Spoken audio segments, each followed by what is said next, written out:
Welcome to Nevermind the Furthermore. Wait a minute. This music isn't right. The scene isn't right. Hang on.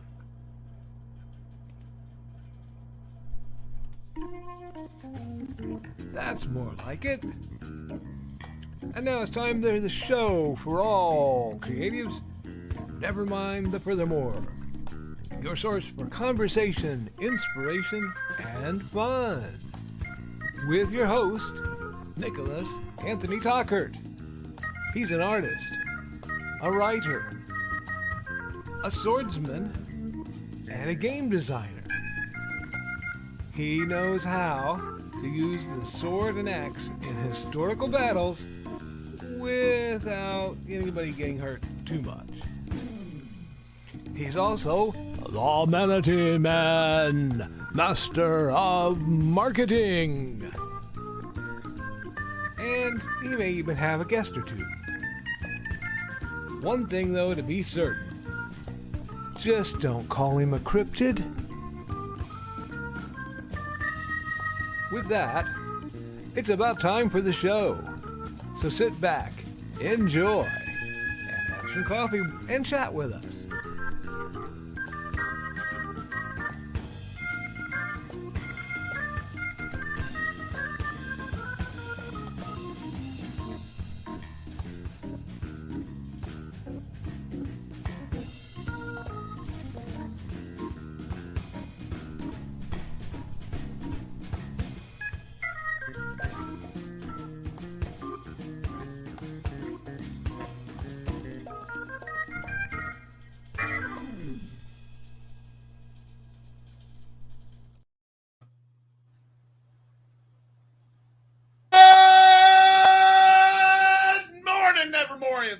I am your host with the most, Mr. Nicholas Anthony Tockert, coming at you over the airways on WNTF. Never mind the furthermore. Wham! My hands work much better when I don't fall down the stairs. Now, you may have heard some noise in the background. I'm going to say one very, very, very quick thing before we get this party started. And friends, it is a party. Trust me on this one. Nevermind the Furthermore is brought to you by generous support from IndieCD.org. That's the Independent Creator Directory. Your one-stop shop for the finest authors, artists, editors, musicians, and other creatives on the market. If you want to have a platform where you don't have to worry about Elon Musk coming in and ruining it for you, go to the Independent Creator Directory. There we go. Now, it's also made possible by the sales of my books over on Amazon. Normally, I'd plug them, but I have more important people in the chat, so we're just going to go right into that. Check this out. Guys, it is a full, delightful fest party. We're joined by Carl and, of course, Brian K. Morris. Everybody, wait in. Say hi. Hello. Hi. Now, normally, I'd be giving my accountability, but as I've told my dear friends here, my entire accountability in preparation for this today has been watching Bollywood action movies, because that's the only way. I needed that surge of, incomprehensible music and utterly distracting special effects. So, gentlemen, how the heck are you? Well, I am fantastic, and thank you for inviting me here. And it's really cool because, my wingman up here, during my reign of error on this show, it is always good to be here with Carl, because we don't see each other enough, because I'm a hermit. Well, and see, that's part of the reason we need to move the caves closer together, I guess. We do. Yeah. There really needs to be a bit more of like a proper Rising Tide community, at least as a fallout. As a fallback, in case of fallout or nuclear blast, we all should converge on a single shelter. Evict whoever was rich enough to purchase it and acquire it for our own, because I think that's the only way we could get one. Probably so. Well, right now, Cookie, like I said, Cookie's had a couple weeks off from her slave labor job during the day. And one of the things we're doing is we're binge watching the great show Eureka. Oh, wow. And I'm thinking, and we have talked, some of us have talked, like Michaela Jade and Amy Hale and I, about we need like a community of us. And maybe we need to form like a Eureka, except the IQ level is like disastrously low, but the weekly accidental peril will probably go up in inverse proportion. I'm sure. So I'm thinking this is something that we need. Well, I wouldn't say it's that disastrously low. I mean, you're underestimating me, man. I'm telling you. The rule is that dumb people do things and hurt themselves. Okay, smart people do dumb things and hurt everybody. no, that's another. No, that's beautiful. Then I'm an imbecile. Ask Oppenheimer. Yeah, there we go. Yeah. Ow. Sorry, went dark. That was good. No, that's fine. I'm here all week. You can't threaten us like I have that. become Dork, destroyer of morals. But now, as you can see, some of you may have expected me, with a year of doing this program, to have rails. And what I've learned is it's much like running a game. The less rails you have, the less chance you have of being derailed. It's true. So while challenge we have accepted. These forms, I am going to check real quick. Feel free to treat this as an ask me anything, and you can ask the gentleman anything. They just may tell you no as well. You may not like the answer, but or even worse, I will tell you what the exactly. answer to your question is. I figure there's about 6,000 years of wisdom on this screen, and I bring about 20 of it. But now look at both these gentlemen trying to figure out how they can lob a compliment at each other without it backlashing on each. This is beautiful.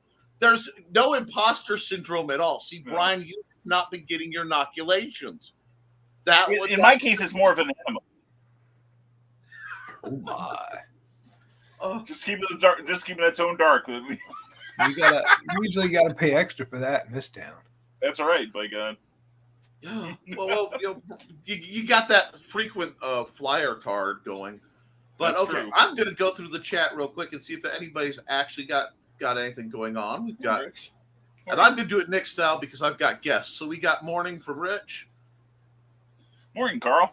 Glad Carl is traveling through time and space. Don't read any of his comments. He's a troll. Oh, that hack. Have to talk about new thing we're doing IT trainer meeting this morning. They waited until last minute and said, yeah, we're pulling on the trigger on this Monday. Continued. Uh-oh.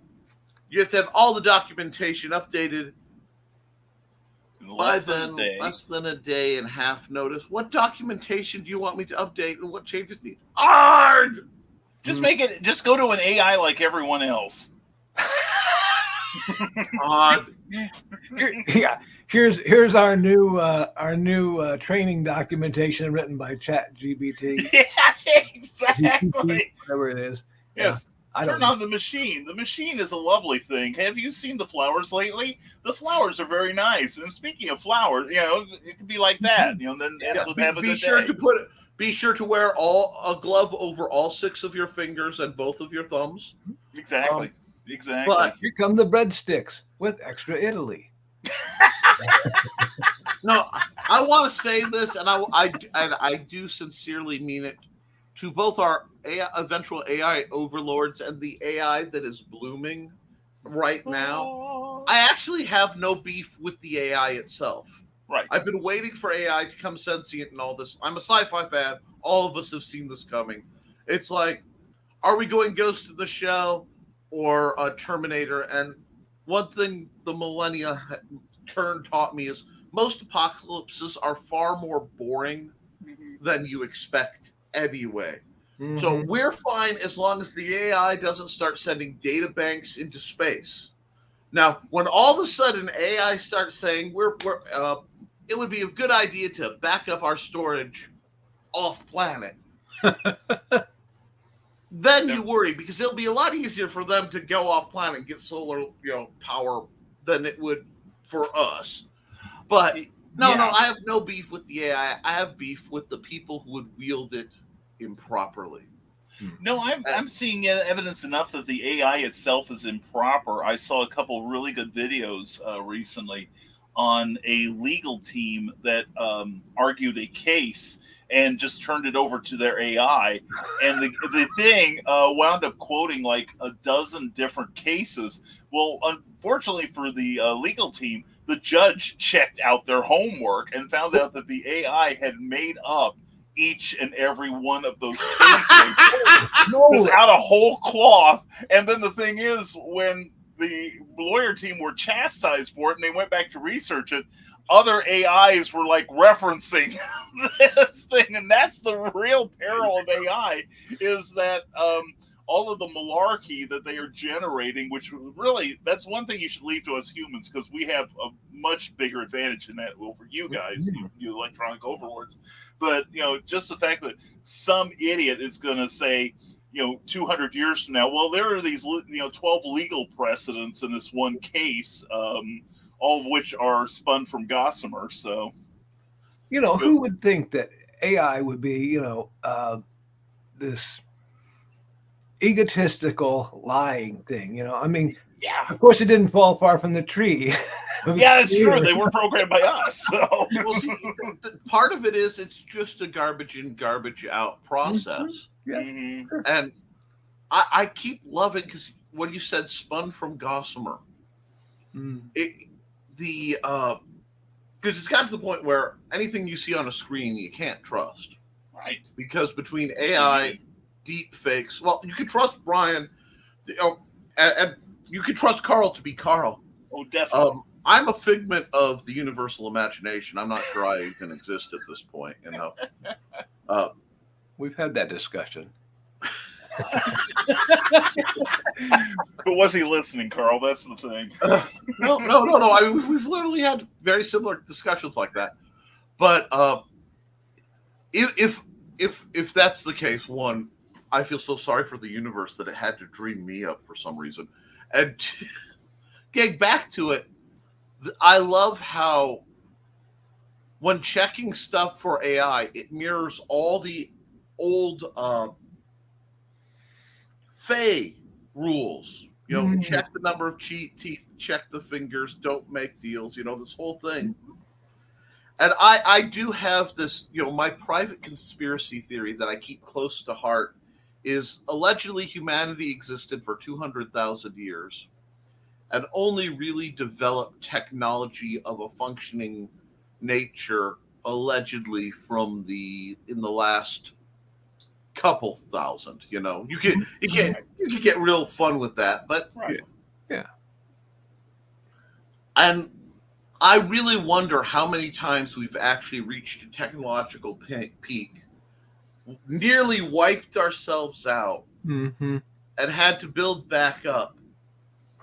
And I mean, that's one of those, because I'm a student of mythology, and I wish I knew where I put the list. I had a list from a paper I did, where if you look through every single culture, there's a list of monsters and scenarios, like the same stories. And since most of us are writers, understanding where stories come should apply. Yes, but almost all of it says there's something that looks like us but isn't.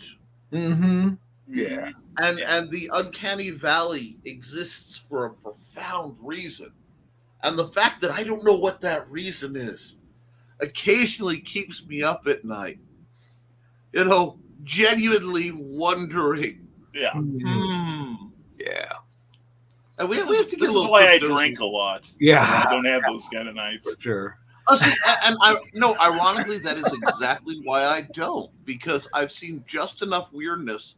I want to be able to say without hesitation that I was not intoxicated at the time. Oh, okay. I see. No, I can work with that. Yeah. But I have no problem with other people, because that means I get to be the designated driver, and that usually means I get free pop. And being a proud capitalist, Yeah. I mean, if I drive and hang out with my friends, I won't have a hangover. I get a free pop, and I might even get a free hamburger out of it. There Friends, you go. I'm cheap. And I've experienced driving the short bus. I literally drove the short bus. Yeah. And the difference between the special needs folks and my friends usually is about a shot and a half. But I'm gonna keep going. You were talking about the whole thing about the AI and all. Yeah. It's one thing when your cosmology just thinks, okay, this is the universe, and sometimes the universe poops on you. Okay, whatever. Those people that believe that this is all a simulation, I'm thinking, when we get out, we're gonna get the guy that wrote this damn simulation. You know what? Dibs on that guy. I'm telling you. And it is funny because I've met a lot of people with a lot of different religions and such. Mm-hmm. And I know a lot of atheists, and I classify atheists in one of two categories. There is the atheist who genuinely believes that there's no higher power other than, like, usually they'll cite something like science and statistics, something like that. Mm-hmm. And then what I call the Class B atheist. The Class B atheist believes there is a higher power, devoutly. However, their whole goal in the universe is to punch he, she, it, they in the nose. And I've had some delightful. This is why staying up at 3 a.m. with your friends who get intoxicated, or is worth it. And I will probably suffer some more lung damage in the years as I age, not because I smoke, but because I learned a long time ago. Yeah, the smokers have the best stories. And so a lot of the secondhand that I took a lot of it unfiltered, especially in my college years. It's almost like I am attracted to the association. I add that so people don't make the wrong jump. I know you guys by now. With the old bearded men who have seen interesting things, Yeah. And it's almost like that's a path that can be learned for our younger viewers. Now I'm going to scroll real quick. Yeah. Go ahead. Well, yeah. You one point I want to make is that you talked about your Class B atheists, and all I can think of is the Warner Brothers cartoon. You're a chicken. I'm a chicken hawk. That sort of thing. Poke on, Sparky. I'm sorry. I when you said that, I thought it was the slightly newer, and now it's like 30 years old. God, time. The old Animaniacs skits with the chicken boo. Yes. Where something historical has happened, and one person has been replaced by a giant chicken, and only one guy notices. And now I'm thinking, brainstem. That's like I resonate, but he's a giant chicken. Like, if you don't resonate at some point with going, just act normally. Yeah. I'm sorry. Go back to your show, Nick. Go ahead. Oh no. This is. I want to maintain the roots of this program, and insanity is the core root of this program. Yes. Let's see. Push it. You did right. Push back to them. They can't find anything that needs updated. We're all good, right? Yeah. No, got stuck in a meeting, found out what needed updating, but still needed in writing. They want me to change. I'm not getting that. So my meeting, I get to say that the project update is romantically linked to This is one man who doesn't need ChatGPT. He's already got it down.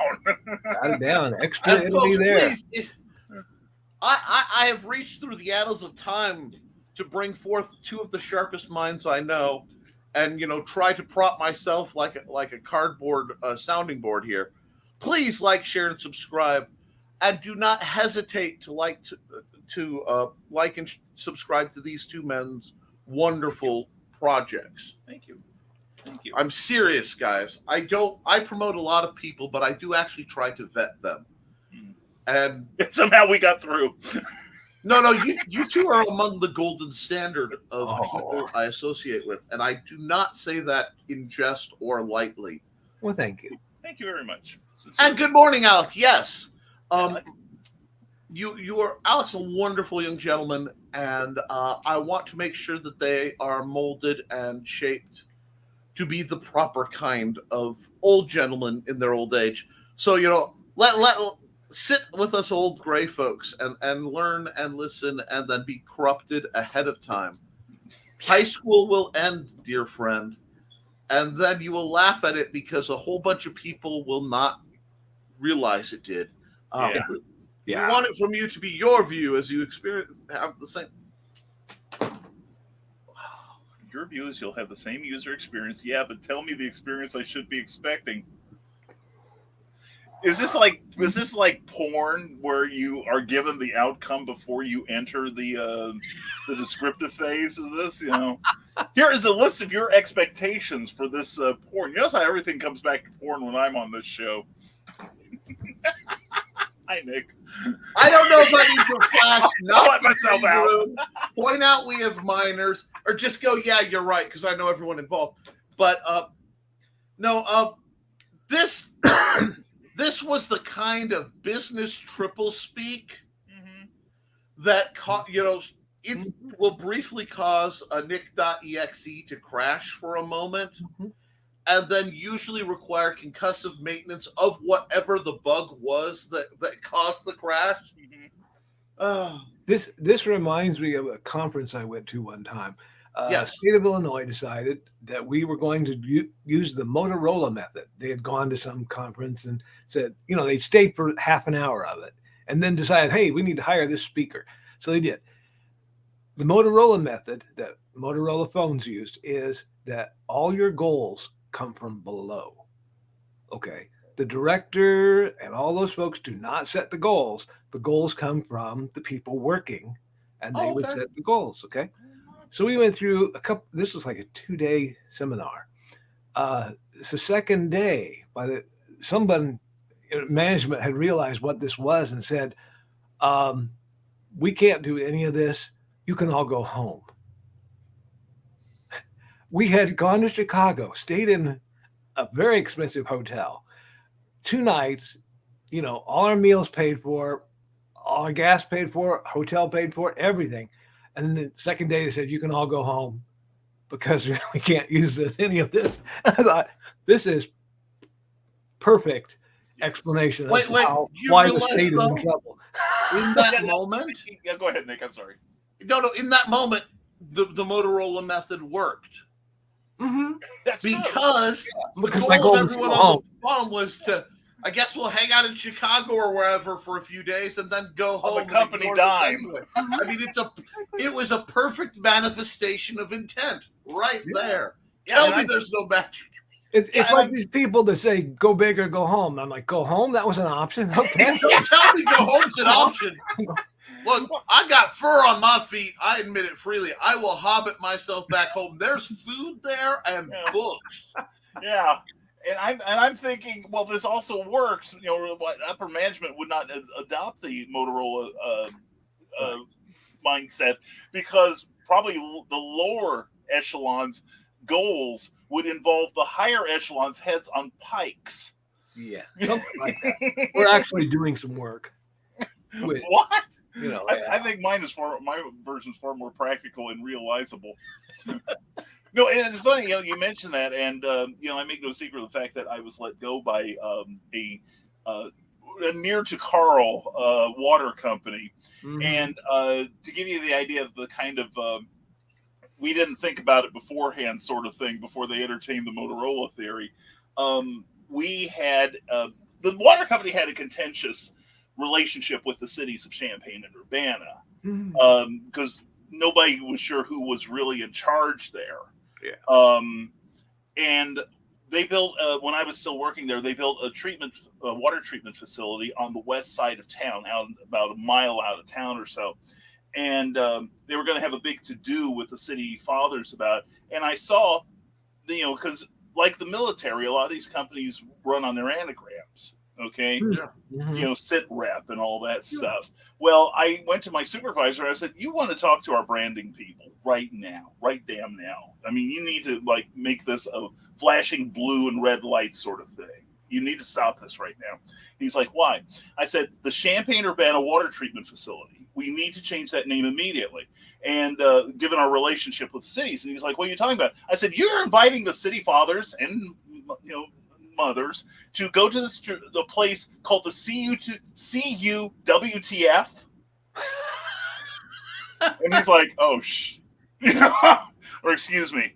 Mm-hmm. Oh, so anyway, yeah. So yeah, and he's like, oh God, it's way too late. It's 2 days from now. I said, I don't care. You call him right now. Get some guy out with a Sharpie to redo the signs or something. This could not end well. They love their anagrams. They do. And I was doing this computer training before we actually had a lot of computers around, and one of the guys in the higher up said, we want to advertise your training.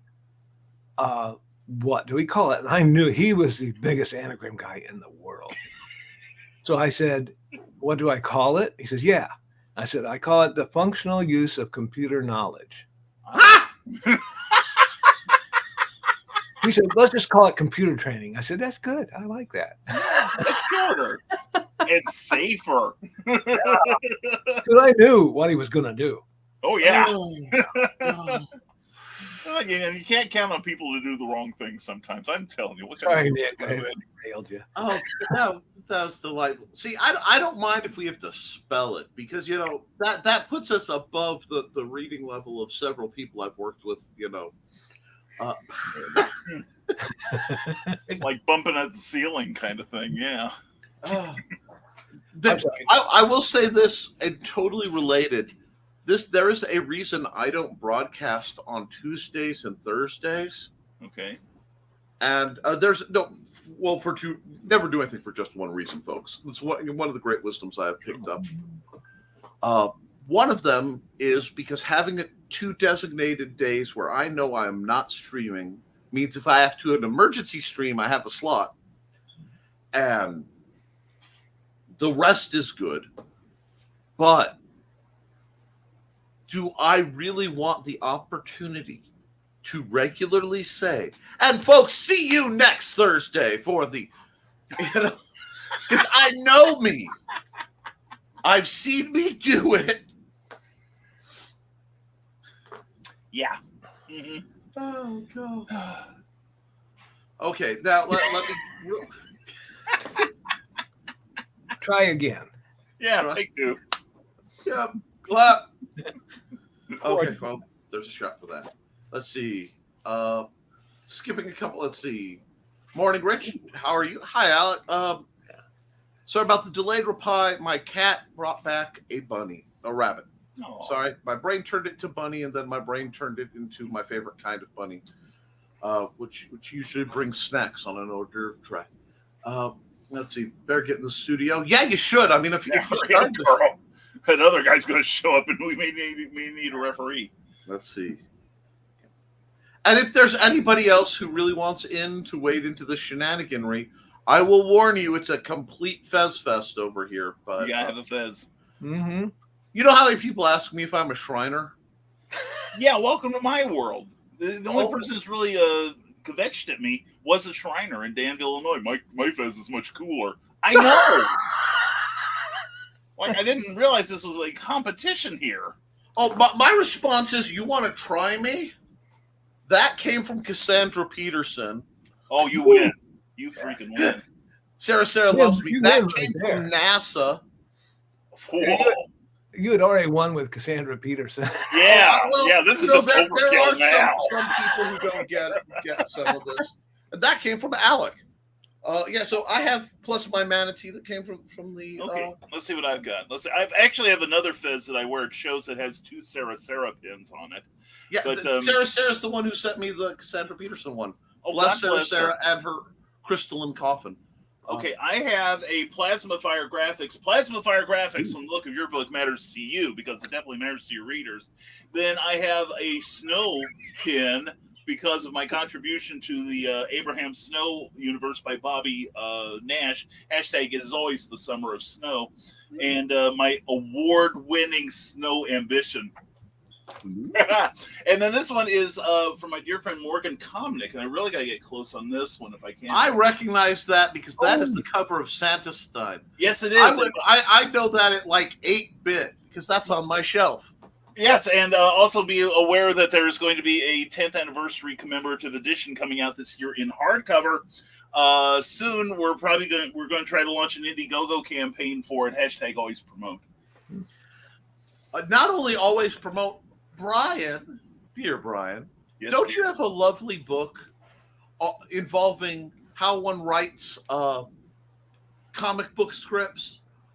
Yes, I do. I don't have it on hand, though. If you go to Amazon and look for the haunting scripts of Bachelor's Grove, in fact, go to www.amazon.com/authors/Brian K. Morris, all lowercase, one word, and you will be transported to the magical author page where you can read more about my life and also get a listing of books that I not only have created on my own, but other books that I have written for other people, such as Snow Shorts from Ben Books and the award-winning Major Marjorie from StormgatePress.com.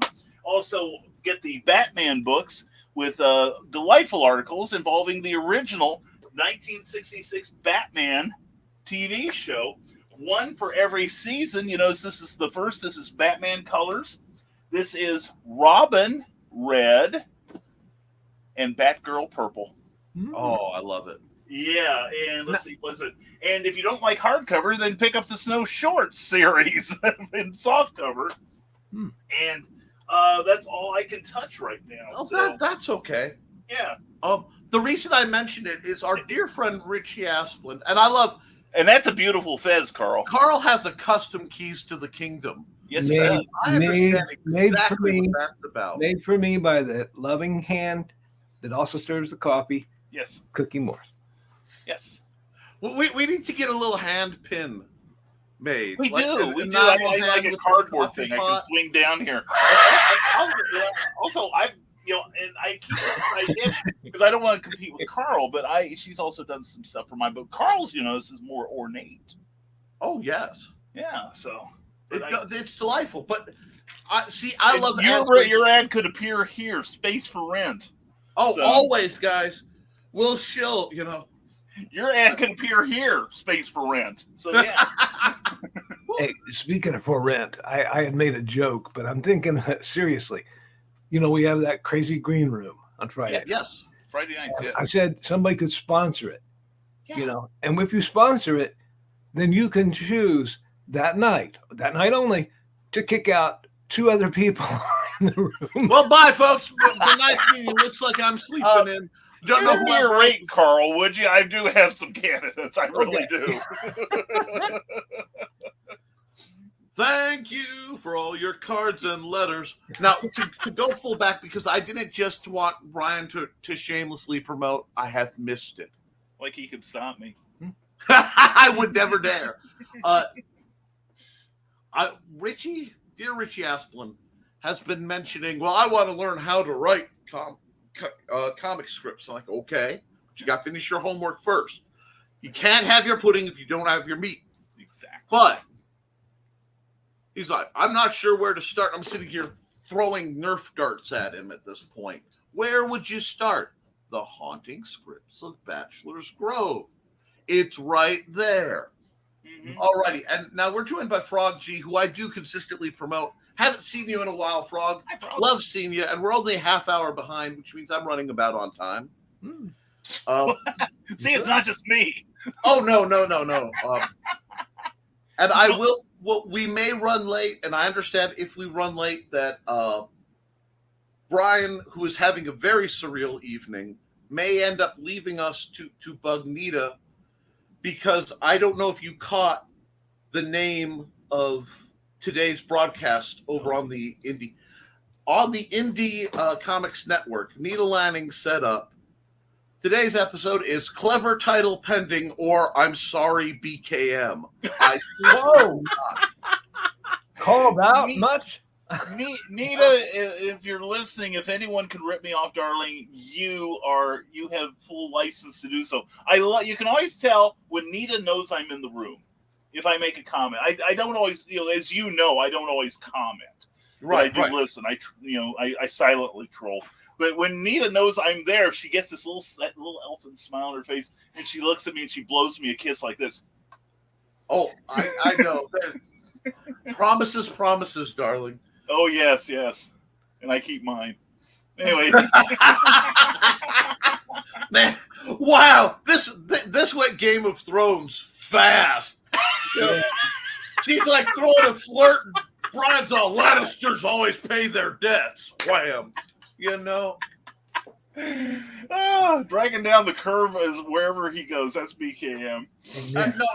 And I got to talk because, that's what this show's about, Nick. I have to make Brian Is it about time for a commercial break after that?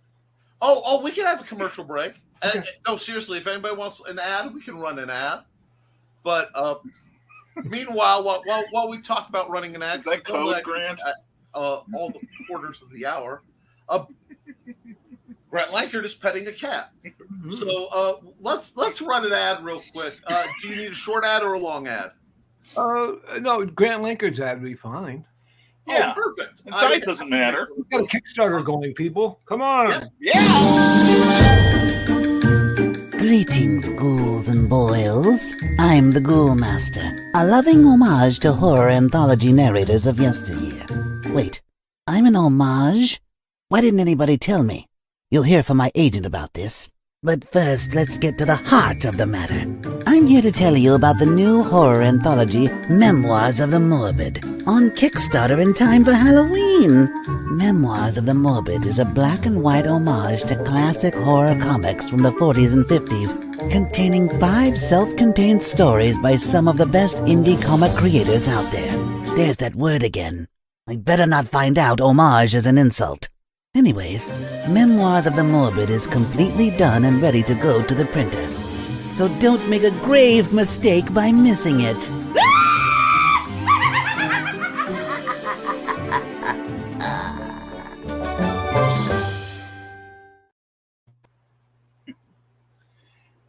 Well, while we're greeted by Carl's office, I want to.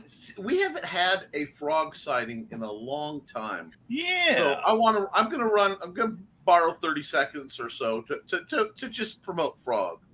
We've all read the story. The brave hero conquers the diabolical villain and rescues the damsel in distress. But this is real life, and in real life, stories don't always have happy endings. Frog G, the story of a man turned into a frog by a voodoo priestess sent on a mission to kill a god by death itself. Now our hero must roam the underworld to regain his humanity and win back the woman he loves.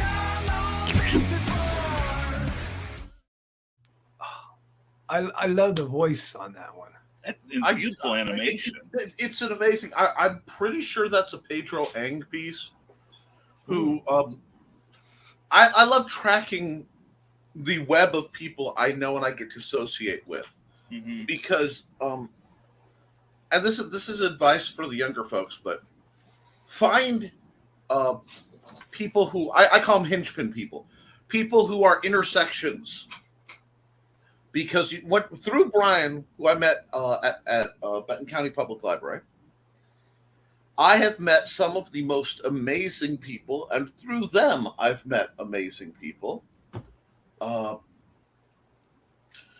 Because if I have funds, which funds rarely happen, and I need an animation, I know I can reach out to Pedro Ang, who's a delightful gentleman in South America, and have a really great animated project done relatively quickly for minimal money and of quality. Because I met Luke Stone because I dealt with Brian K. Morris. And through Luke, I met him, and I met a bunch of other people. I've met Carl, and through Carl in the green room, Lord knows the blessed lunatics I get to run. Yeah. But we may not have the greatest in any given field, though sometimes I feel we do. I'm shouting at Dan Hollifield, who's asleep in his cabin somewhere. Yeah, but he's probably working today. Yeah, he might be. Of course, he falls I asleep still- a lot, so. I still don't know how like Barrow and Locke got an entity like Dan Hollifield to work for them, but we know a little bit of everybody, and there's always somebody or multiple. It's like I have people who are watching the show right now who've been like, Nick, I'm worried. I need an editor. Where do I find them? And no, this isn't me just shilling for Independent Creator Directory, although I really should. You should. But And Bachman, you should get in here. He's well, in the chat thinking about coming in. Yes. So you can nag me on the air for not getting you all my well, see, information yet, 'cause I'm so Bachman is damn my busy. Carl. Bachman has my backdoor keys to it, so I don't have to send him an invite. He's been known to bump me off my own show when he thinks it's funny. So. Thank you for never doing that to me, Carl. only the one time when happened. Oh yeah, that. Yeah. That was Well, that was an unfortunate physical thing on my part. For anyone who came in late, just imagine what happened. Anyway, no, but that was a good wake up call for me to start taking care of myself. Well, see, passing out on stream is not good, but no. I do think it is necessary to at some point fall asleep on a stream. I think if you're doing this, it's a rite of passage. Yeah. And to my credit, it has happened to me a couple times and I've yet to be caught. Oh, because it was only in panel programs. Okay. But there were a few when I realized I was streaming 50 hours a week. Yeah. Yeah. Because this is addictive. It's addictive, and especially when you're isolated. I know. But to the history of this, because a couple people are here because they know it's going to be a little historic. I have to shout out why I do this program. Aha, Joe, or not? Yes, Joe. Hey, Joe. Go, Joe. Anyway, I don't have the fez, so I figure I throw on the hard hat. That's a working man's fez. It's okay. Right, yeah. Just put a tassel on, you'll pass muster here. I mean, he sent me mine. He could get his own. I mean, I'm sure he has to have a tassel or two in that truck. Oh, I'm sure. OSHA requirements and all that. Yeah. It's still sticky on the one side. Oh, yeah. What I love is it's retro reflective. Oh, the challenge. I got some rope. See, there we go. He's got rope. He's got duct tape. He's got shovels. Look out. Sounds like a party. The expressway goes it's up either in a 10 party minutes. or a solution, but Uh-oh. Scared Yeah, we threw him off. well, and that sounds about right. Technical difficulties immediately popping out of nowhere. Yeah. But this blessed show, I talked to Brian, and he was getting burnt out. And he said he was going to stop the show. He's like, you can't. I told him, you can't. It's too important. Like, well, I need somebody to take over. Well, I'll do it. Don't threaten me with a good time. And I have. And I genuinely consider it one of the greatest privileges I have. Because I remember, and I will be talking about it till the day I die, and probably a long time after on somebody's Ouija board, till they get, Wi-Fi. 2020 was a scary time. And he fell for my cunning plan. Of course I did. It's not a trap if you walk in boldly. Has Batman taught you nothing? Yes, go ahead. But in 2020, when the world was dark, this man broadcast 7 days a week. Plus extra shows. Yes. On other people's feeds too. Yeah. And it literally was the schedule I set my world by because everything else went away. Mm-hmm. And so much got done creatively. Close enough. Creatively. I could not get the emphasis on the right syllable on that one. But during that time, to his voice, I would have him going, and I'd be working on, the Fighting Axe, or one of my novels that don't do well enough. You really should read; they're great. They are. But I talked to people who held the community together and gave hope in a time of darkness. And when you have a chance to be a light, guys, you got to take it. But the problem with being a light, especially if you're burning yourself at both ends, is you burn up. Mm-hmm. And I'm so glad that Brian both got downtime and that he's starting to stream again. Looking at you, kiddo, because the no warnings. Now sometimes I miss them because of my deranged sleep schedule. Oh yeah. But there are many times roll over, click, and like I got the mask on, which you merely adopted the mask. I inhale from it. But I've got the blanket pumped up and like one eye's working. Hey, Brian's streaming. So the gnarled creature that comes out of the regeneration chamber every morning, slops onto the device. But you've been an inspiration for so many, Brian. And that's why I leave your logo up. And I promote you every day. And I do appreciate it. Well, it's deserved. Because, not only are you guys make it hard on me.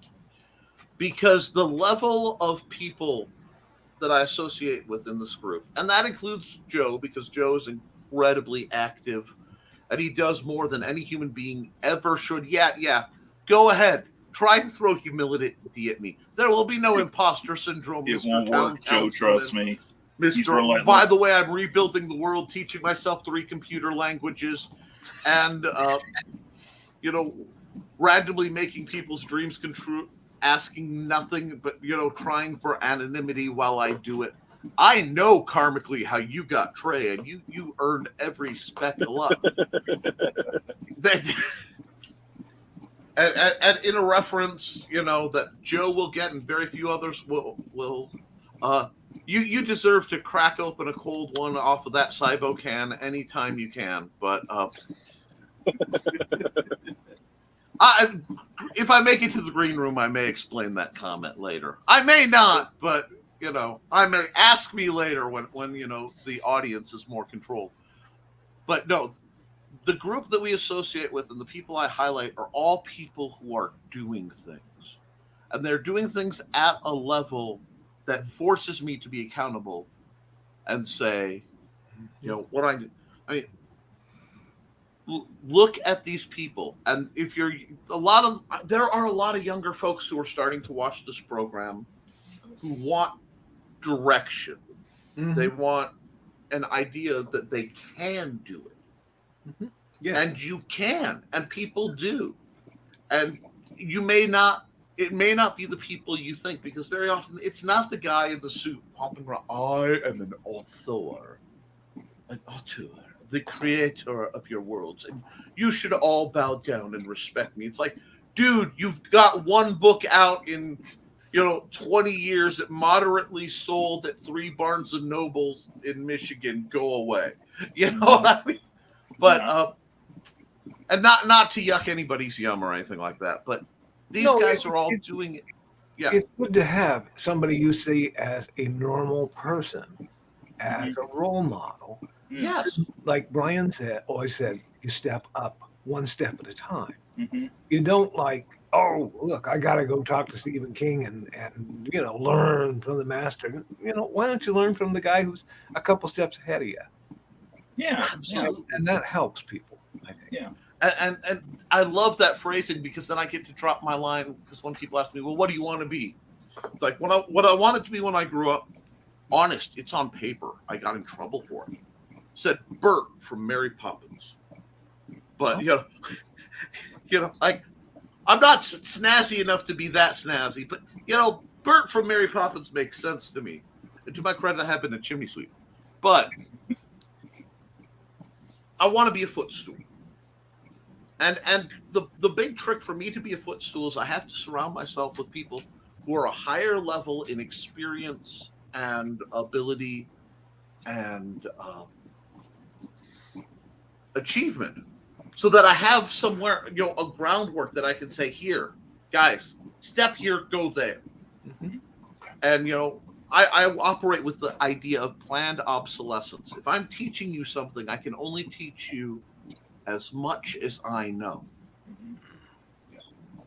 And then if I do my job, you don't need me that way. Mm-hmm. And that's how I handled sword training, and that's how I handle this. But I appreciate you gents and the people in the chat who are sadly being neglected while I have this kind of conversation. I'm the problem. It's me. Sorry.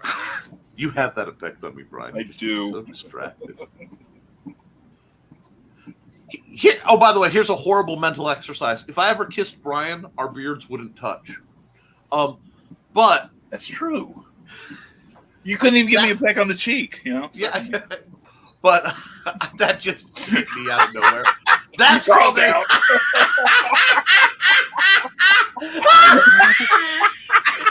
Screenshot. Oh, wow. It's good when you laugh so hard you start to black out and you feel like your face go numb. And I'm going, that's the hail pail. Do you know where that's been? And all I'm thinking is the green room is now going to start at 12 p.m. Central today instead of 7 p.m. It's become the Hotel California, Joe. You're in it. But all horrible jokes with all this going on. And I'm scrolling through to make sure that there's commentary, but it's nothing. Nobody. Hello to the chat. Thank you for your patience.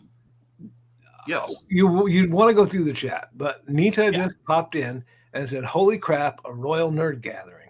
Absolutely. We're here for you, Nita. Nita. We love you. Love you, Nita. Oh, and farther down this chat, we even have Luke. Hi, Luke. I haven't seen you in a bit. Oh, we love Nita. Let me see if I can find. Nita. Maybe. Oh, of course, my computer's good. Try. Woo! Comment dump. Okay. Hold on, I'll pull up her comment real quick because I'm already at it. Thank you. Because hey, Frog. Right now, holy crap, a royal nerd gathering. Abso-fraggin-lutely. I understand if Brian has to come at you later for gimmick theft, but gimmick infringement. After her, but that was the phrase, gimmick infringement.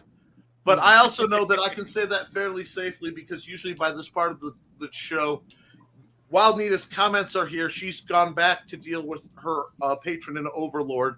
And as soon as I say that, our number viewing dropped one. We know who that was. It's like, that was by Nita. I know that one. Mm-hmm. But no, it is. I make up my own malarkey. Wait, here's a new game on Nevermind the Furthermore. Comments out of context. Oh, I like that. I like this. Hold on. That's most right. of the time, by the time you get to them, they're out of context. Oh, absolutely. Yeah, that's true. Luke Stone, I can make up my own malarkey. Thank you. This isn't as bad as the one, and I say this with all love. I really do. To my good friend Bobby Nash. We had the record-breaking clever title pending one night. We were 5 minutes shy of 5 hours. Wow. Because Bobby is such an incredible storyteller, not just in his books, but in person as well. And he's fascinating. And I realized at one point I was 2 hours behind the comments. And they just kept going, and I'm like, okay, folks, we're abandoning the comments. We, not saying we don't need you, but there's no way I can shoehorn you in, even if I sprayed you all with WD-40. Yeah. So it's like, which is a Friday night for me. But anyway, so I understand the comment dump. If I have left you any legacy, the comment dump and the eternal behindedness of the reading of the comments are my sorry legacy to you, and I apologize. I absolutely adore it because You're doing this right. I will start genuinely laughing because every once in a while, my comments with the combination of extra glitches that I get for the raw nickedness, it looks like the wheel on The Price is Right. Oh yeah. And it's put a just razor blade on it with saw wood. Yeah. And then it will decide that it's having a comment dump, mid-comment dump, go backwards, and then reset. Yeah. StreamYard, can we please get a return to last highlighted comment button? Send them a message. Send them a message in all seriousness. I need to do that because that would be, because they give me new comments. And it's like, okay, I'll let the new comments go. Yeah. No, but you talk about the bad things about having a comment dump. Since I do my news show without any warning, although people have started to get the idea that if around 9 o'clock Eastern on Mondays that there is a strong chance I'm there. I know this you talk about secret sauce, Nick. This is a scoop for you guys. But if I'm not there by 9:15, I ain't going to do it that day, so y'all know. But that's why you should subscribe to me and to Nick and to everyone here. But anyway, the only thing worse than a comment dump is no comment dump at all. Yeah. And it's me talking to myself. Anybody who has that hesitation, there are so many programs where I am sitting chatting, and you're vamping in a void. And I will tell you, because of the comment thing, I despise Discord shows now. Yeah. I mean, I find Discord shows to be, I'm not sure which of my phobias it triggers. But because it's the same size portion of the screen, centered more, with me and however many people, but nothing but black all around. And after doing this for so long, and I'm used to like, what? Oh, okay. I need to make BCam big. Let's make BCam big. Maybe it won't. BCam's done it on. Yeah, there we go. And having the power to do this sort of thing, and seeing the comments, and seeing how many viewers.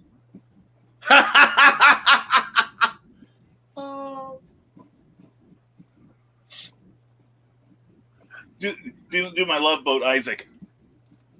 Anyway. Oh yeah. But sitting in that void when I'm on a show that's going through Discord and having no feedback literally feels like sensory deprivation to me. Yeah. It's really uncomfortable. I've become completely devoted / addicted to StreamYard, where but it literally is written on one of my post-it notes that one of my financial goals is to make sure I make enough that if Joe decides to stop sponsoring my streaming, that I can afford the $240 or whatever it is a year to keep doing this. Now, one thing, if I may interject, one thing that may help is that if you sign up, and I guess it would be Nick or Joe. If you sign up, they each have a proprietary code that you should have received from StreamYard this week.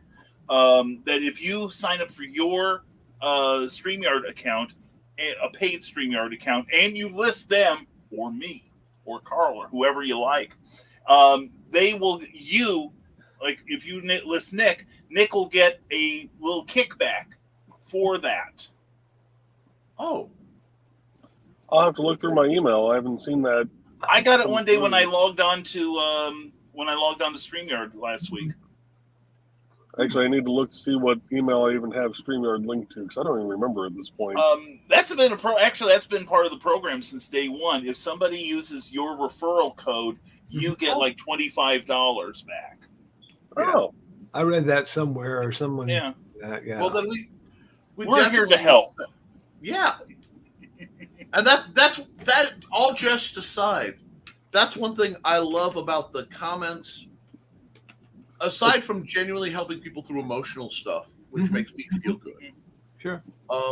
Hey, I got this dumb question, and it will pop up in the comments usually. Somebody will say something. And we'll have 5 or 6 different answers in a matter of as soon as I find the question. Yeah. That's when the show And works. we have so many people who know, and then so many people who, and bless all of you for having the secret hardest thing to say online. The 3 words that are the hardest thing for anyone to say online. I don't know. Oh. Because if somebody asks something and it's I don't know, usually it's false, but I can find out. Because all of us have worked with enough customer service that it's like hardwired in our brains. Yeah. But, or even, but you can also take the sting away when you say, I don't know, you add, but I know who does. yes. And see, I love that. And then it's the whole, oh, so-and-so, or if you're watching and not chatting, please comment so I know if you're here. Yeah. Or And I'll Kat be firing Rothermel, off. I want to interject real fast. Kat Rothermel, mwah, I love you, hon. Thank you very much Oh, for is your Kat comment. in the chat? Yeah, Kat's in the chat. Yeah. And the next one, it's Oh, me. thank you. Oh, fabulous. Happy Friday, one and all. How the heck are you? Haven't been around much. I'm still... Darling, you do whatever you need to do. You compress. You have earned it. I know intimately where you are and what you're going through. And you get yourself those beach days and you decompress. And we Seriously. are absolutely here to be of service. And whenever you're done decompressing and you want on any of my streams, you just shout out and you'll get a link as you know, as much as the technology will allow. And I say that because it's me. But thank you. Yes. Thanks, Kat. And thank you for your comment following that. I Oh, appreciate yes. And I will, you know what? We're going late. I don't care. Normally I'd cut off in an hour, but this is a special show and I got guests. Yeah, So if I don't anybody- care are also 3 words that you probably don't want to use in customer service. There is an Office Depot district manager who I gave that answer to one day, and it haunted me for the rest of my career there. We were in Champaign. He was in Chicago, and he's like, "Well, do you keep track of the Chicago sales?" I said, "No." And he goes, "Why?" I said, "It's a different retail environment between up there and down here in the middle of the cornfield." And he's like, "Well, you should. Why aren't you keeping track of what we're doing in Chicago?" I said, "Because I don't care." And then he went and talked to my store manager, and the store manager's like, "Yeah, that's Brian. He really doesn't care. But have you seen his numbers? Yeah. For somebody who doesn't care, he's pulling in a lot of money for his department." Well, you know, here's the The horror. truth shall set you free Exactly. from certain jobs. Well, that was why on my last day at Office Depot, I spread the word about a month before. The person who spreads the worst stories about me is me usually, and I usually have a reason for it. I told everyone that I was going to, as my last act as an employee of Office Depot, was get on the PA system. I'd have a little micro cassette recorder with me where I would play the first track off of Queen's Day at the Races, or Night at the Opera, and it was Death on Two Legs, and the line would be, "And now you can kiss my ass goodbye." And from the moment I got there, my phone would ring and somebody go, "I got that, Brian." My phone's ringing, "I got that, Brian." And finally, after an hour and a half, my manager came and go, honestly, he was sweating. And he's like, "Brian, we can't take it any longer. You get full pay for the day. Just go home now, please. Promise me you go home. I'll clock you out." And I'm like, the Motorola battlefield of the method. mind. It's the Motorola method. It's the Motorola. Yes, Yeah, absolutely. see? I'm going home today. I created the need, and now they. I think that might become a key word around here. The Motorola method. I really like that as a layered response to just how shenaniganry. But because I'm Kat writing was it on, down. I'm going to borrow 40 seconds of your time or so. Sure. Hi, this is Kat. During the school year, I'm Mrs. Rothermel. But otherwise, I'm Rock and Roll Art Goddess, writing about my past and filming the present. I need you to join my Rock and Roll Art army and to check out my merch on Zazzle.com. What started out as journal therapy is now 4 books, I see, and an Instagram account to blow off steam, becoming a book, with another to do the same. a short film for a friend. No, this is not the end. Peace, love, and let me art. Talk about a $2.99 a minute voice there. I'm telling you. My gosh. Yeah. See, people don't know this, but Kat Rothamel, she was a senior when I was in early elementary. Okay. So I actually knew of her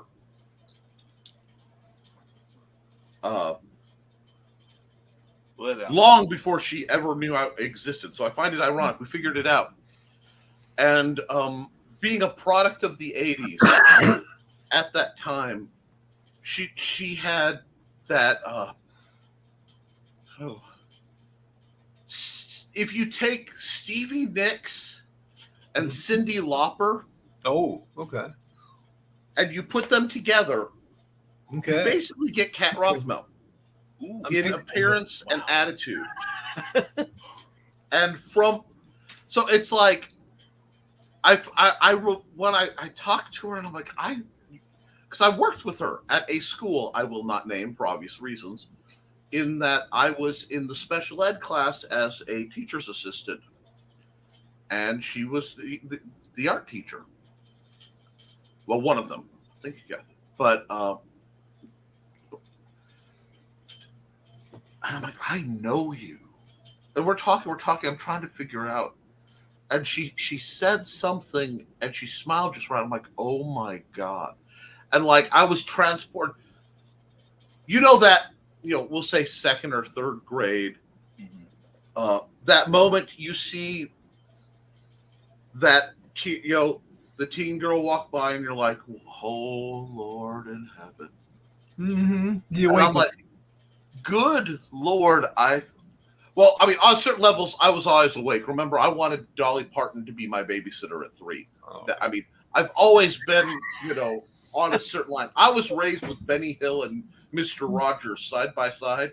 So certain levels of normalcy for me are not normal for others, but oh, good Lord in heaven. And I was, oh my God, you were the like perfect teenage crush. I'm like, oh, it's almost embarrassing. I has the vapors, because she's still just a smokingly attractive, happily married, nothing creepy about it. Yeah. Just a wonderful one of those radiant beings of light. Leave the creepy to me. I've got more experience. Well, and see, that's the thing. And she's one of those people. Hey, Joe, that was enough to creepy talk was enough to make Joe remove his mic. What's up? I left Ryan alone in the room. Oh, you're on the phone? Oh, okay. Yeah. The joys of broadcasting from my phone and getting a phone call. Of course. Okay, just checking, because I'll talk then to again, you're alongside the road somewhere trying to keep it safe for everybody. One of these things is not like the other. One of them us is working and making money. Yeah. And the three of us are roving That's Charlotte right now. See, I'm on the job. Shut up, guys. Yeah, really. Get off my back. If my box would run green screen. No, and Carl, I do actually. I am very thankful for the computer you sent me. Ditto. Because that is the only thing that lets me sleep at night, knowing that my computer could go at any point. Not because there's anything terribly wrong with it, but because it's technology that's been exposed to me. Yeah. We did have an interesting thing when we tried to fire it up the first time. Uh-huh. Because my whole study smelled like cigars. Oh, for about 2 weeks. I think that was Donna's old computer. So yeah, she probably never cleaned it. I had the same thing. Cookie would walk into here when I'm broadcasting. She's like, "What? It smells good, but what is that?" I finally had to put one of those car air fresheners on the back of near the fan. I never thought about doing that. That's a good idea. Go to the non-techie person. Now it smells like Olla de Monterey and pine. Yeah, exactly. No, I think I got vanilla or new car smell. I can't remember which one it was, okay. But yeah, it's on the back there. Yeah. I think I finally said I give up. Well, it's that those kind of scents that men lean to are safer, with the exception of vanilla to an extent. My wife, whom I love dearly, and she's in the living room right now, totally not listening to every word I say. We got one like it here. She loves the burning candles, but she doesn't like the floral scents that much, and a lot of them can make me sneeze. But she gets these things that smell like the world's best baked goods. Like it somehow smells like coffee and cake at the same time. And I'm like, I am fat enough. Good Lord. Yeah. Because, I can't do You go in that. the other room thinking that she's cooking something, and no, it's just a candle. And then you spend all week like, now I need German chocolate cake. I have no choice in the matter now. I need German chocolate cake or something like that.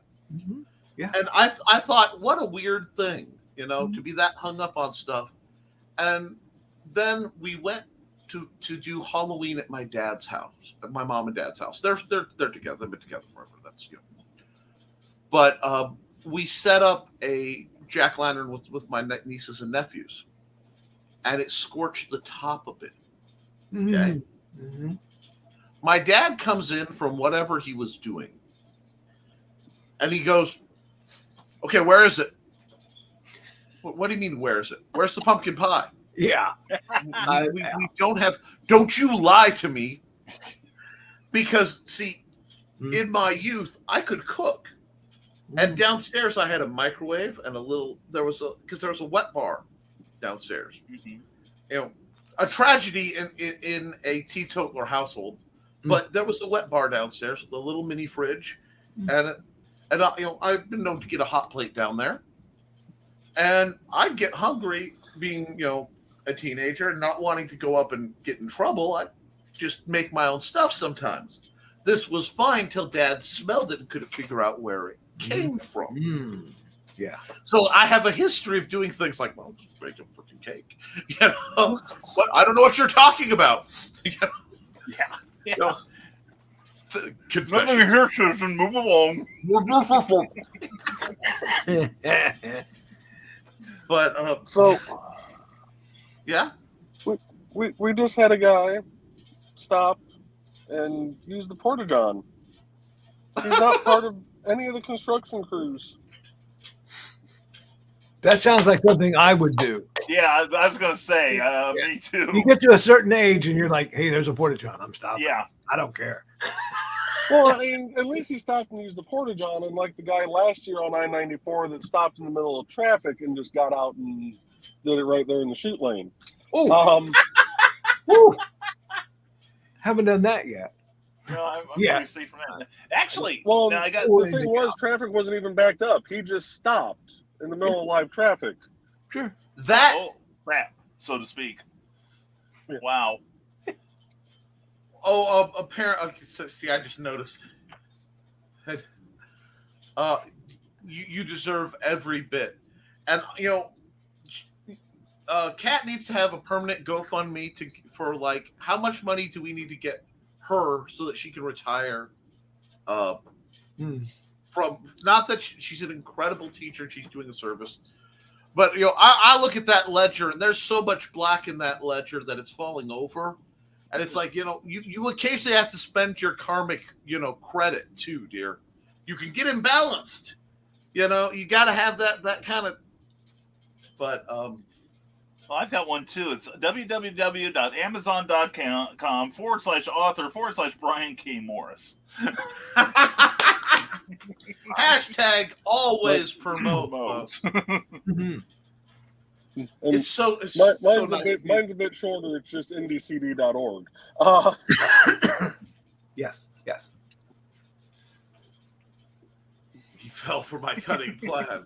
Yeah. We've got a few things. I mean, I've got this Let Cat Art thing. Yeah. And that's one of the greatest things on the planet. But and here's one we had. You know what? Let's go Old Home Week. One I haven't been able to run in a while. Mention in a while. Thank you. Yeah. Hashtag bring cookie home. Yeah. Now, after you're done giving money to all these wonderful people, I'm just going to put up paypal.me/Nicholas Tockert. Feel free to give me money for reasons of your own choosing. If you're not comfortable giving me money for good, feel free to give me money for evil. Just annotate it so I know, what of my moral balance is being funded at the given moment. And You in my know when case, I it's send you retirement money one for single streaming- at a time. So You do know when I send you money for StreamYard next year, it's going to have a note saying "for evil." You do realize that. truth in advertising, Joe. The FTC will thank you. StreamYard wouldn't let me buy ahead more than a year either. Mhm. Yeah. So I had to sit with the money he gave me in the account and go, that doesn't exist. Mhm. I hope you enjoy that you made me do math for an entire year. Why you little? When does your StreamYard renew? I want to say it's June 26th. Okay.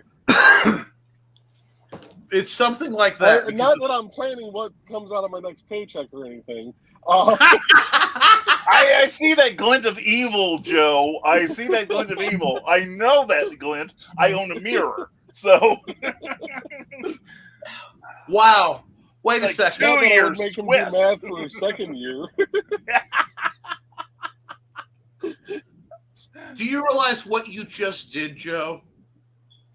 You just said you're going to tag it for evil. And you glinted going, it will be evil to do it early. Mhm. So you have squared the evil. Mhm. That means, and the root of all evil is money. You have just mathematically proved it.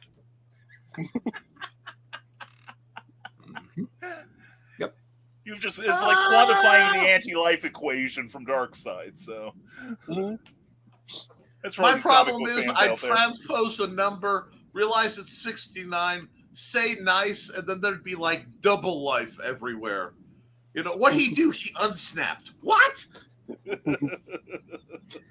I think you're still lucky that Donna had to take her friend to the doctor today and could not be here, because Aunt Donna on this show. I'm just saying.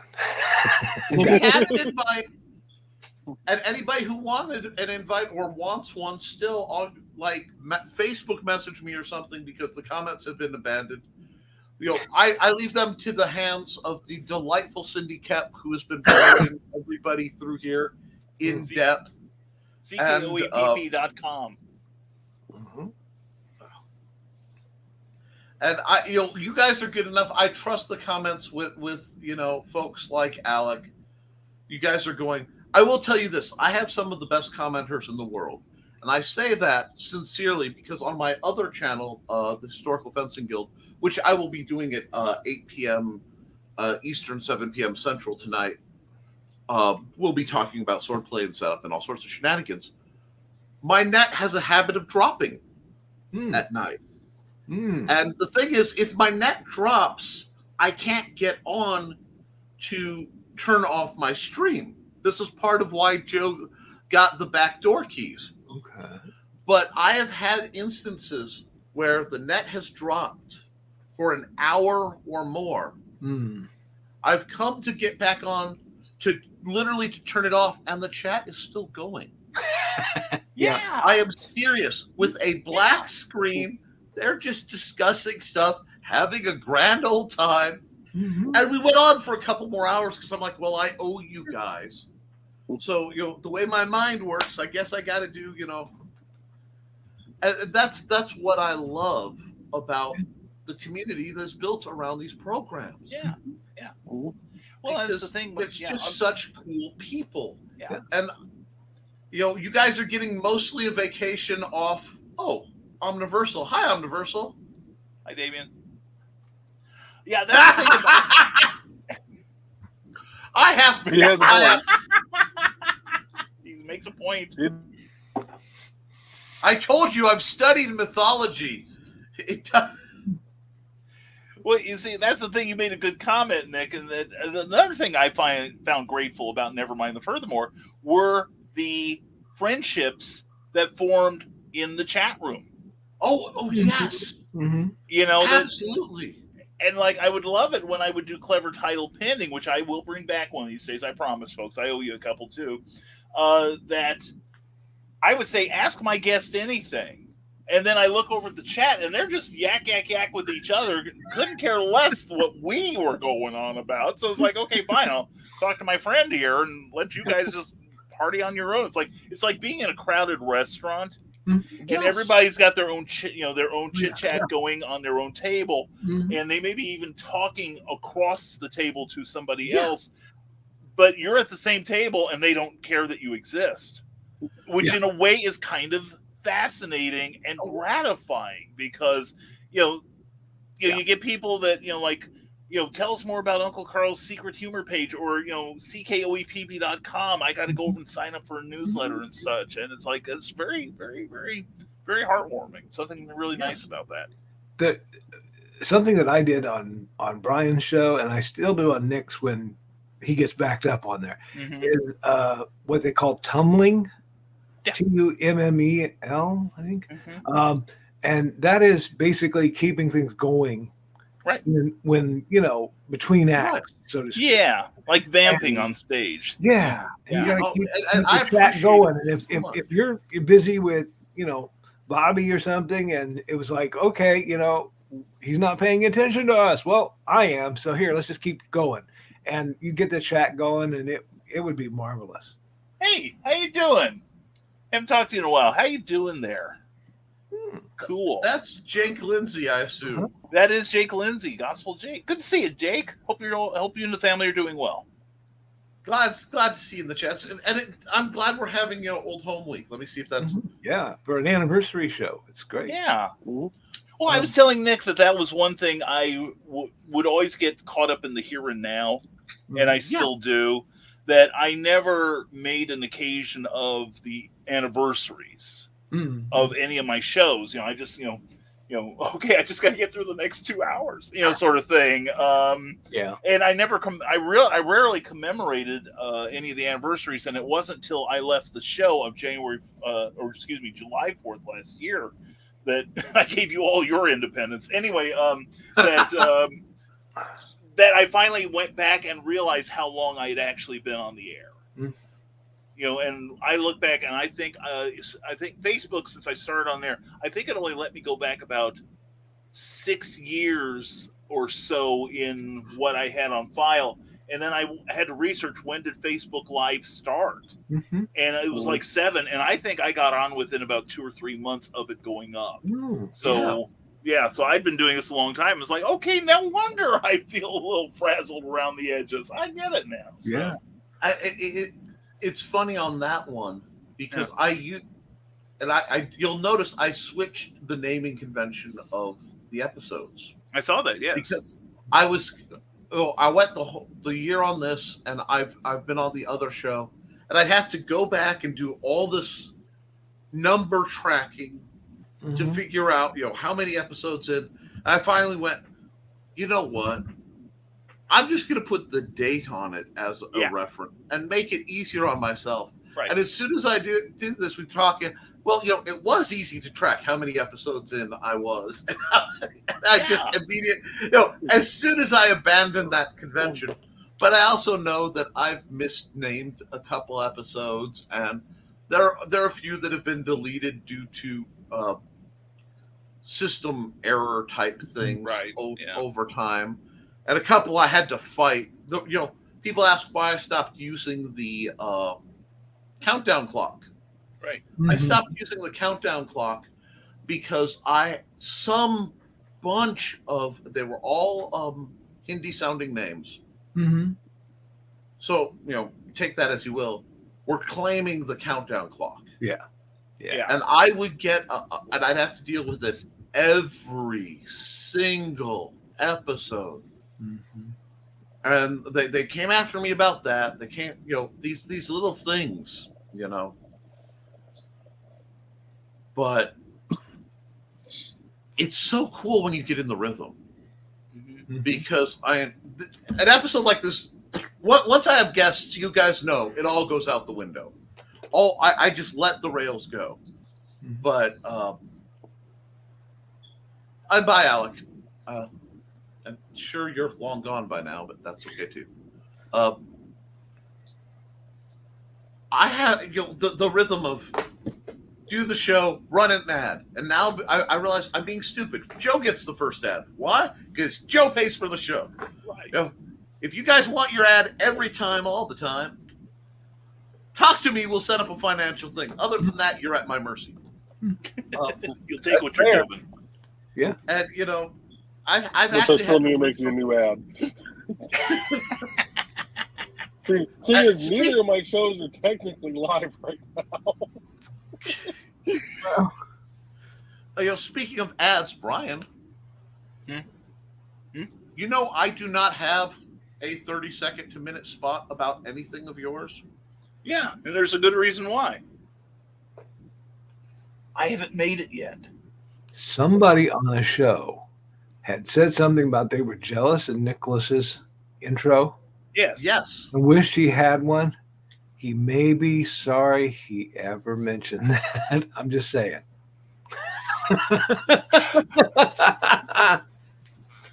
Once again, my words come back to haunt me. Carl, I think it's great. Open it up with, we were, no, I would never be in the background going, that's a great idea. How can I make it more evil? Mm-hmm. And then walk away. No, I'd never. That would imply that I meddle. Me? Meddle? Uh-oh. No, I have a feeling if Carl really wants to be evil, he'd go, Donna, would you write my script for me? Donna loves me. I know.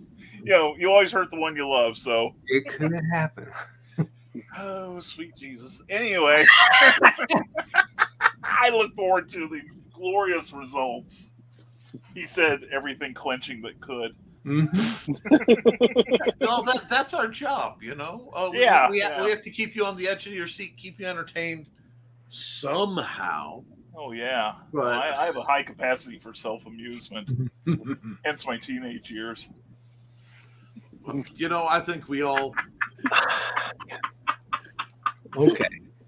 And with that, I better keep this ready. We're just going to bypass that one right now and keep trucking on to. So you know what we've got, we have BCAM, and amongst other things, BCAM. What is your next new project? Because I'm curious. Okay, my next, current project I can't discuss. Be right back. Okay. You want to drop me out here? Oh, okay. Okay, I'll be back. Okay. Or look at my background if you want. Yeah. Okay. It's a lovely background. Ooh, backside, background, whatever. Anyway. And welcome home, Dawn. Hi, Dawn. Is it going to show? There we go. Yeah. But moving on, since you asked the question, my current project is I'm working on a novel for a pretty major new pulp publisher at their request. That's amazing. I love that. I love all of that. And I want to borrow something because you said something and I heard it bandied around. Yes. Many of us are changing our work state right now. A lot of people are, I love they're quiet quitting. You mean I'm doing my job and just my job? Yeah. All these things, but people are adjusting, and a lot of times they're moving to different things and having to look at their resume. When people ask you, what were you doing during this gap in your resume? You can simply answer, I can't discuss it. It's under NDA. Mm-hmm. And they won't bug you about it anymore. That's right. I heard that and I'm like, that is a golden, delightful little, put that in your arsenal, dear friends. Yes. But no, what's funny is I know what it's like to work under NDA because that's how I treat most of my projects unless I'm told otherwise. Ditto. Same with me. All I can tell you is that I'm writing a novel, and my part of it should be done by September, and it should be out in early next year, if all goes well. Cool. And it's one of those things where I have to coordinate the promotion with the publisher, which is why I'm kind of on the QT about it. But once the levee breaks, you're going to be like, oh God, Brian, not again. But anyway, one thing I can talk about. You'll be back on the show to help promote is what's going to happen. If you would like me to, I would insist. Be proud and privileged. Well, then it's a date. But one thing we're also working on, Cookie and I, is we're going to start an Indiegogo campaign to finance the hardcover edition, our very first hardcover of Santastein, the 10th anniversary edition, that will not only feature a re-edited version of the original Trevor Eric Hawkins cover and the original novel that has sold in 8 different countries, some of which are friendly to us still. And it also will include the original script for the 10-minute stage play that inspired the novel. And you will see why everyone who read it said, this is a little irreverent, we can't use it, or we won't use it. It could be your choice. I love that. And I'm sorry, I just had and this is a sincere question, Brian. Yes. You travel in the a lot of comic book artists era. A lot of people who draw. I don't say write because that would be getting ahead of things. Right. Why, pray tell, is there not a graphic novelization of Santastein in the works? I haven't gotten around to it, just as I haven't gotten around to editing the audio for the audio book yet. See, that's what these are the nuggets I live for. It's like, oh my, the tea has spilled. Oh yeah, and it is once again we Swifties come up with it's me, hi, I'm the problem, it's me. That's why I've been sitting out for 3 years. Anyway, and I apologize frequently to my voice artist, Dave. Hi, we love you. And let's see what else can I give you? But we may have news on a graphic novel front soon. It's still in negotiation. And what else can I do? Oh, The Terrors, which was serialized on Patreon, www.patreon.com/Brian K. Morris, all one word, no capitals. We serialized it there, and we should hopefully be getting that out late this year. And we also have been talking about, okay, here's something I'm going to, this bless you, Carl. Here's something for writers who labor in the small press field. Treasure your contracts, because contracts often give you a way to get out of them. I say that knowing how to write contracts.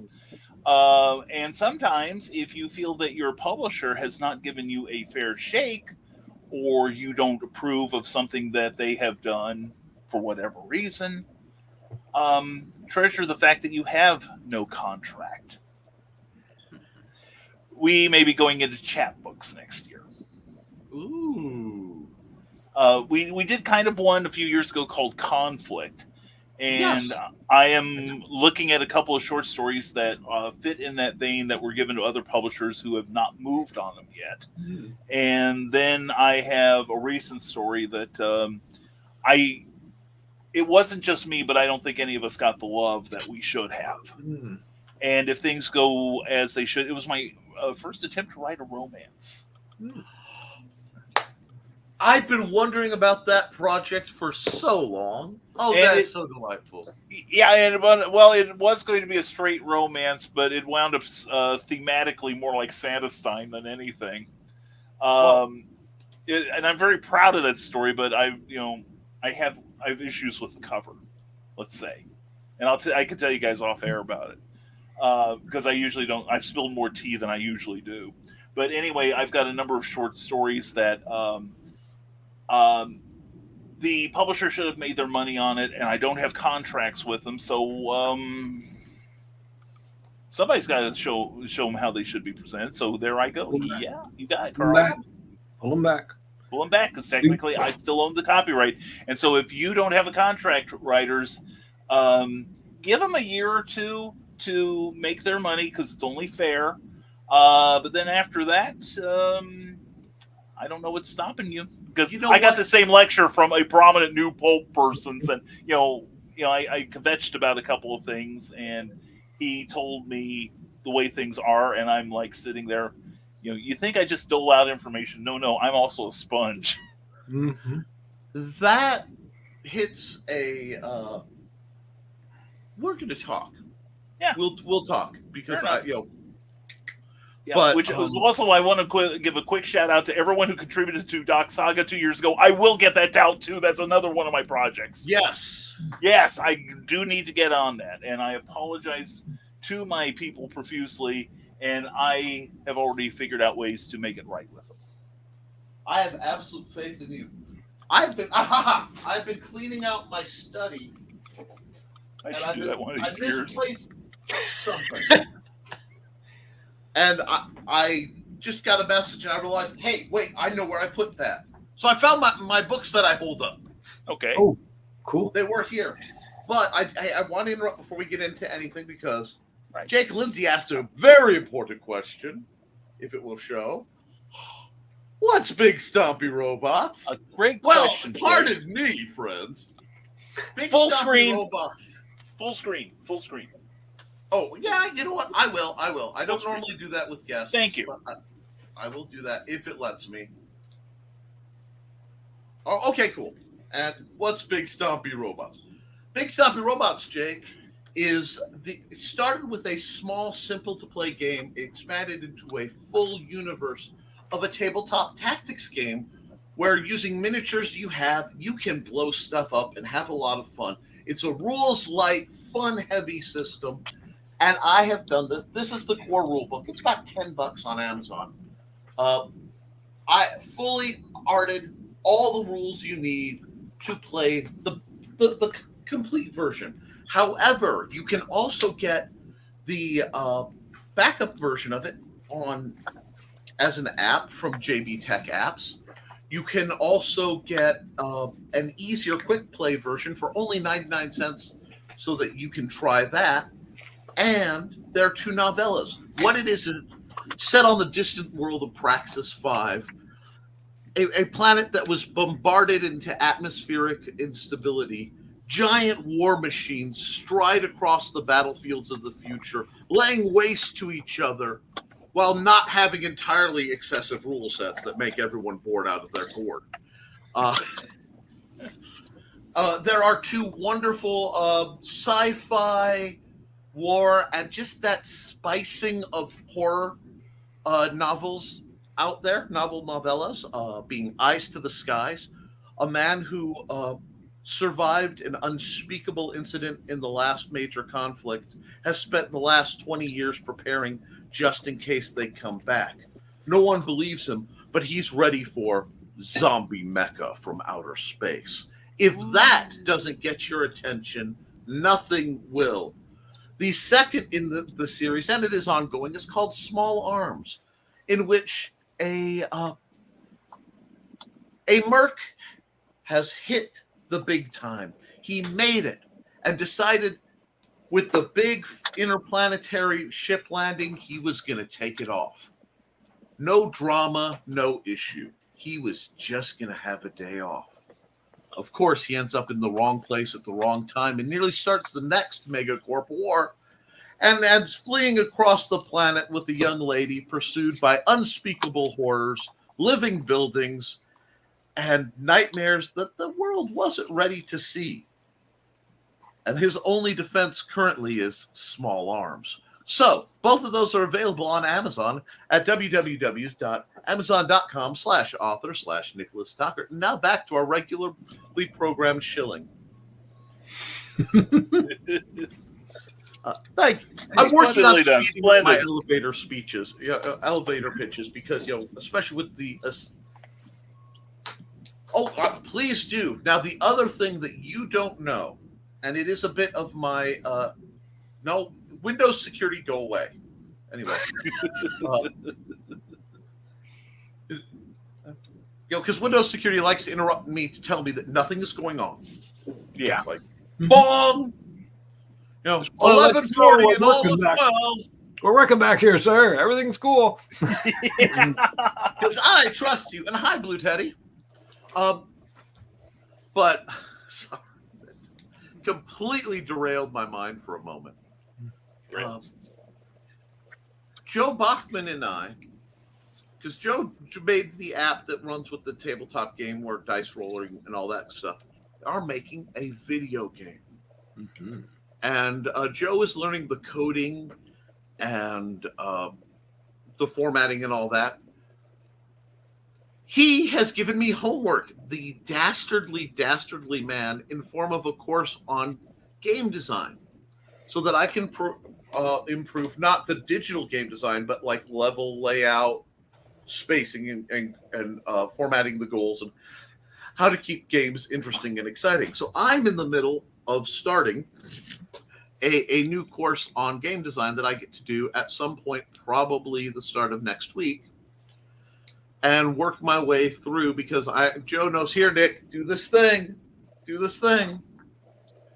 And no, there isn't a playing card version of Big Stompy Robots yet. It's a miniature game, but you can use 2D miniatures like tokens. It's very easy to and okay, this is interesting. Blue Teddy, I just have to comment, is impressed with the Carl Witzman face reveal. Carl, and he has a fancy hat. Yes, you will find a large number of us wear fezzes. Once again, I am totally not in another cult or cult-like entity. The only problem with wearing the fez Yes. is it messes up my hair. I know what you mean. Yeah. See, it doesn't. It has aided in the.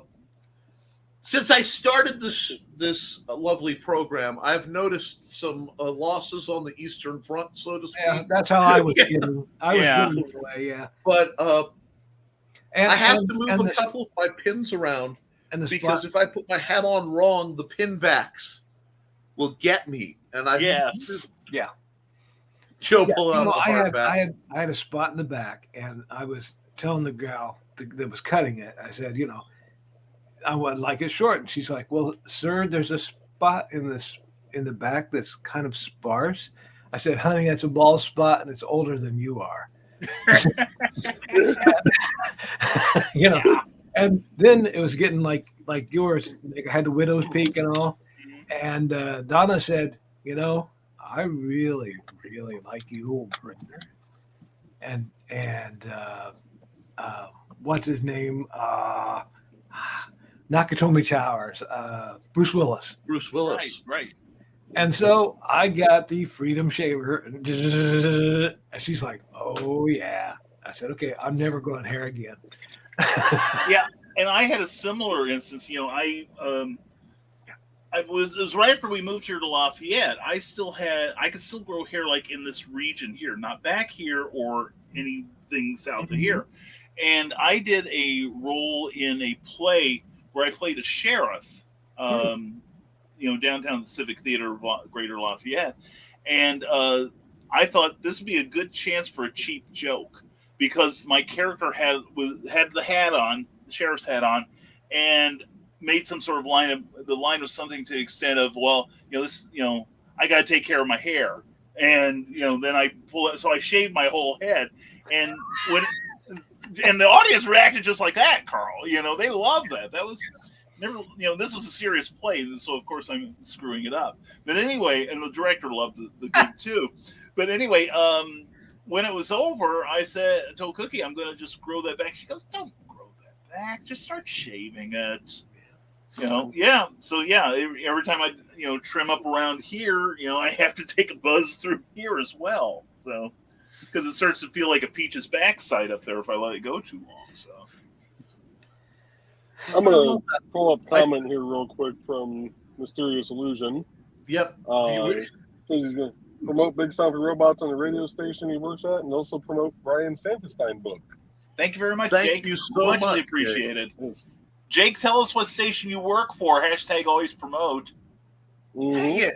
It's so nice being around the professionals. Like, James. This is the sign you're working with the right people. I'm sitting there going, I got to get that to click.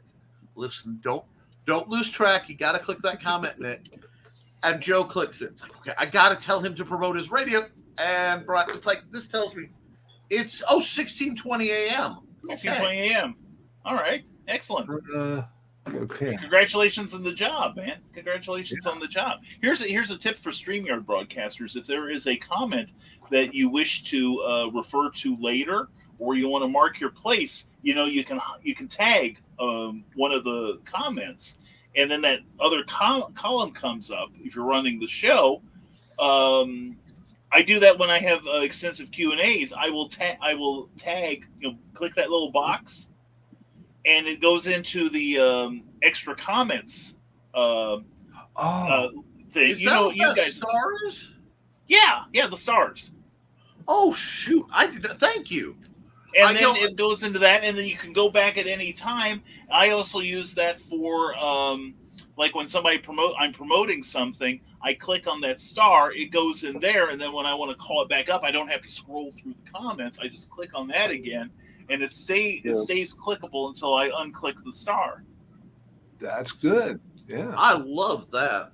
Hashtag I keep telling you I know more about StreamYard than most of you. Anyway, I know. I bow down to your wisdom.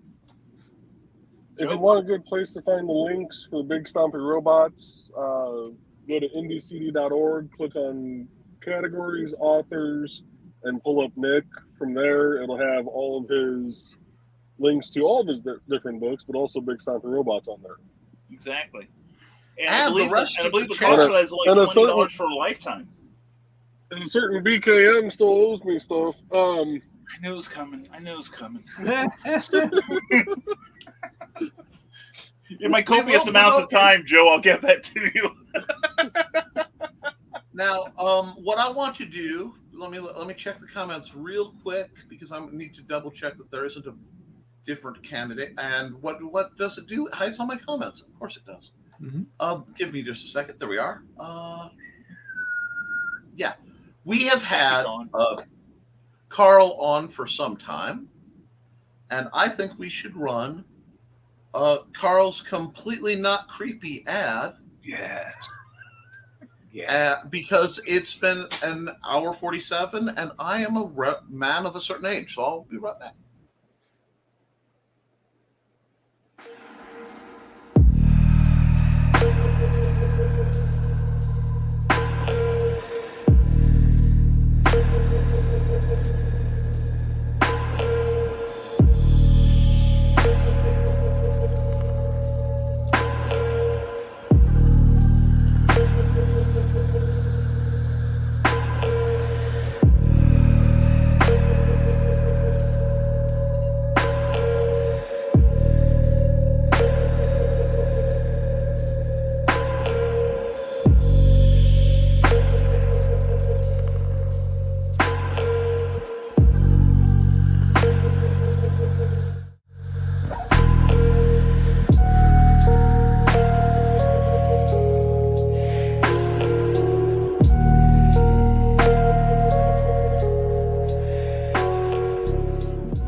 And you always want to promote the people that do the music. Sorry. You're gonna do an there was ad, a pileup on the expressway. Young cats were trying to decide if they wanted to come in and be on the stream or not. Sorry. I was just saying, you always want to, credit your artist friends. If you use one of the musics, you want to credit that on any intro or whatever, and also keeps those trolls away, because if YouTube goes looking for it and says, no, that's part of ours, thank you. You can't claim that. Yes. And that's why Dan Hollifield has given me a tremendous gift. Mm-hmm. And I will be repaying it by going on his Bandcamp some Friday. I think it's the last Friday of the month. One of the days on the artist gets all of the money on a certain day from Bandcamp. I'm going to buy a whole bunch of Dan Hollifield's music and upload it because he is allowing me to use his music. Mm-hmm. I just have to keep track of because some of it was inspired by a lovely lady whose name fell off the back of my head, who wrote a Stephanie novel. Osborne. Yeah. And I have to basically make a list and then name them with the songs that, if it's running, I have to remember to credit her. Mm-hmm. And put Right. them in You also have to rotation. get the 10,000 Volt Boogie by Dan Holofield too, because that's one I inspired. Mm-hmm. And I love it. And because I made that comment one morning on Nevermind the Furthermore, and he loved that phrasing so much that popped down my face that he wrote a song that night about it and put it on Bandcamp the next day. And here's another thing: when you get music on Bandcamp, and they're from your friends, be sure to overpay them. Because I think the cost for mine was like $2.99, $2.95, something like that. I sent him like $5-6. Mm-hmm. Oh yeah, yeah. Always overpay your creative people. Yeah, I think most of his albums on there are listed for like $7 for the whole album. Yeah. I think I paid him like 10 or 15 every time I bought one. Oh yeah, yeah. And he does great music. Yeah. Well, he's crazy talented. In the instant, that moment that of crystalline hindsight, if I realized we were going to be talking about Dan, I would have run his commercial because it's quite a bit longer. Now, while I have some people watching, I want to talk about commercial etiquette here. And in this way, I have backup. If you're submitting commercials, check your format when you do. Because, one, I run commercials that are between 30 seconds and usually a minute, preferably. A lot of times, 2 minutes is kind of a hard cutoff. Yeah. Because I run usually 4 to 5 commercials in an hour. Mm-hmm. I don't want to lose the audience. Right. The other thing is all the commercials store in the secret folder for StreamYard. I have to speak with Glenn. I love you, Glenn, and I want to run your commercial. However, your commercial is 1.5 gig. Holy moly. And it will not upload to StreamYard at that size. Mm-hmm. Now, I've had a couple people who've given me commercials that were actually whole intro programs, like, here's a 10-minute commercial. Mm-hmm. And I've been able to edit a few of them down, or they're, it's like I have to try to edit down the one of Joe D's commercials. He sent me a newer commercial, which I don't know why. I love his old commercial. Yeah, it's a classic. everybody does. Yeah, but he had AJ Power Girl on, and she's talking about things. I don't have permission / stuff to promote. I won't show something that has a commercial promoting somebody else's stuff without discussing with them what they're promoting. So I'm going to have to edit that one down too. Mm-hmm. And anybody who knows of a very good System Light video editor, because I used to have one that I got with Windows, like Movie Maker or something, worked great for years. And then they discontinued it. Like, well, you don't need it. You need to buy this whole superpower suite. Yeah. And there are reasons that programs like Paint and WordPad need to be there, because sometimes you don't need a full suite. You need. And Microsoft still has a movie editing program. It's in the Photos program. Yes. But it doesn't always work. It crashes on me just about every time I try to do one. Yeah, same with me. Yeah, that's what's happened to me. Because for a while I switched over to that, but it just kept crashing. Now, I may have to go to, there is a website called Old Version. I believe it's Old Version or oldversions.com. And it's one word, and it's either the singular or the plural, and I'd have to look it up, but I very rarely look up anything whilst I'm streaming because, it is, we're one notch from putting a salt circle around my computer when I work, and just. Sorry, did I shake my head out loud? I'm sorry. I don't look Joe, at I me thought you were having the voice. Joe, I thought you were having the moment that poets dedicate their lives to describing for a moment there. It's like, wow, what did Nick say that was so exciting? He was, but it's missed perfectly opposite. I mean, there is serious talk of putting me in a Faraday cage with chopsticks. Okay. And because anybody who's been around me, the Nick Field, I wish from the bottom of my heart, I wish I could tell you that this is a bit I do for laughs. It is not. Electronics explode around me, and I mean that literally. Mhm. I generate errors that should not be possible. I've broken BIOS before.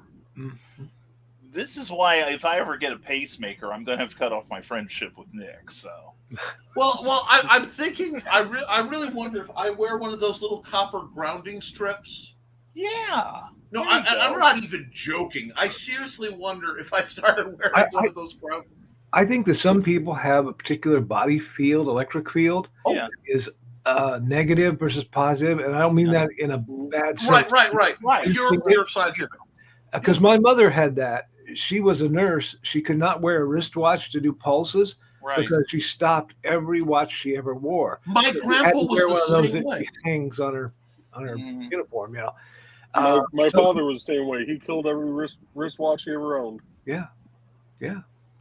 Some people's body field just is opposite of all electronics, and it just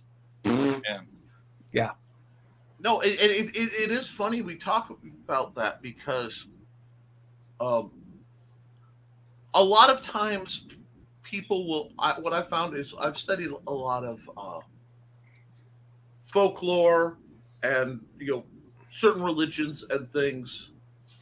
And when you realize they didn't have the tool of scientific thought to approach the solution, you'll find this is why rituals exist. It's not that they want to do X, Y, or Z. It's that they don't know which single element makes it work or which combination. Hmm. So you have to do the whole ritual to get it to work. yeah. And then you look in it and you find out,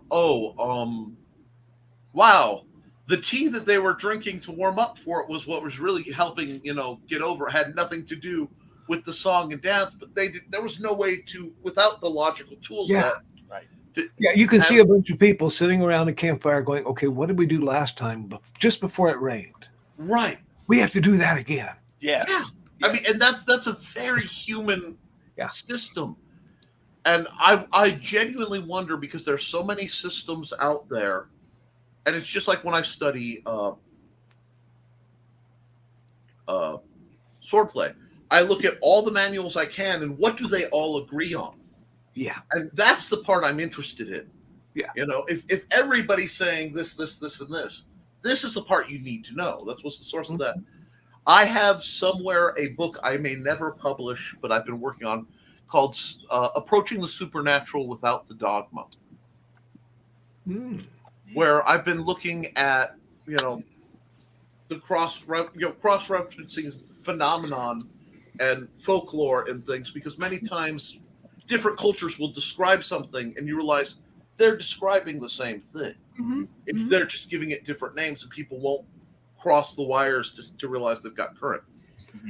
Oh, I had to do the same thing, Nick, on some research on writing, because there's so much information out there, and some of it is outlier information, and some of it you see commonly, reported, and you're like, okay, this is probably the kernel of truth in this story. Like eventually I'll do D.B. Cooper's story. Yes. My version of it. But I also had to do it with the Australian spy novel, because there's so much information out there, and some of it's wrong, and some of it's outlier stuff. You don't need to know if he was circumcised or not. That has nothing to do with the story. But, but one person mentions it, and you're like, what? Why? Yeah. It's not going to be in my book. I'm sorry.